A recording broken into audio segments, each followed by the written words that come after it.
ఇన్ఫోసిస్ నారాయణమూర్తి సతీమణి సుధామూర్తి ప్రముఖ రచయిత్రి అనే సంగతి అందరికీ తెలుసు. ఆమె రాజ్యసభ సభ్యురాలు కూడా. పాత పార్లమెంటు భవనంలో ఉన్న కుడ్య చిత్రాల ఆధారంగా ఆమె సంచలనాత్మకమైన ఒక పుస్తకాన్ని రచించారు.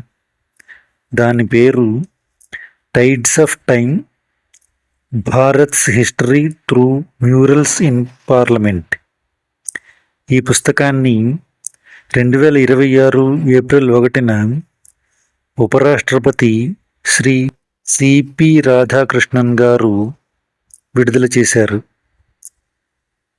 ఈ కార్యక్రమంలో లోక్సభ సభాపతి ఓం బిర్లా కూడా పాల్గొన్నారు.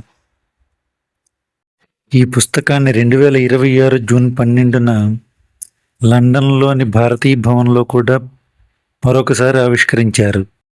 పాత పార్లమెంట్ భవనాన్ని ప్రస్తుతం సంవిధాన్ సదన్ అని పిలుస్తున్నారు. ఈ భవనంలో మొత్తం 124 కుడ్య చిత్రాలు ఉన్నాయి. ఈ కుడ్య చిత్రాల ఆధారంగా సుధామూర్తి భారతదేశ 5000 సంవత్సరాల చరిత్రను వివరించారు.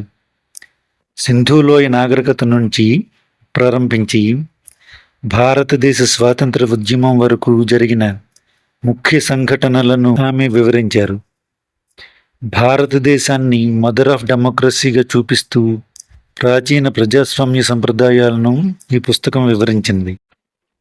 ముఖ్యంగా ఈ పుస్తకంలో ఏమున్నాయంటే, ప్రపంచంలోని ప్రాచీన నాగరికతల్లో ఒకటైన సింధులోయ నాగరికత, వేదకాలం, వాల్మీకి మహర్షి, మహావీరుడు, గౌతమ బుద్ధుడు, చాణక్యుడు, మౌర్య సామ్రాజ్యం, అశోక చక్రవర్తి, నలంద విశ్వవిద్యాలయం, గుప్తయుగం, ఆర్యభటుడు, హర్షవర్ధనుడు, ఆదిశంకరాచార్యులు, భక్తి ఉద్యమం, గురునానక్, కోణార్క సూర్య దేవాలయం, విజయనగర సామ్రాజ్యం, శ్రీకృష్ణదేవరాయలు, ఛత్రపతి శివాజీ మహారాజ్, యూరోపియన్ల రాక, భారత జాతీయ కాంగ్రెస్, మహాత్మా గాంధీ దండియాత్ర, సుభాష్ చంద్రబోస్, 1947లో స్వాతంత్రం వచ్చినంత వరకు భారతదేశ చరిత్రను సుధామూర్తి ఈ పుస్తకంలో వివరించారు.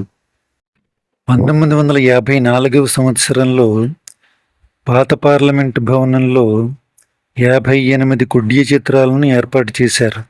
వాటి సంఖ్య ప్రస్తుతం 124కు చేరింది. వీటిని పార్లమెంటు సందర్శకులు అర్థం చేసుకోలేకపోతుండడంతో సుధామూర్తి ఈ పుస్తకాన్ని రచించారు.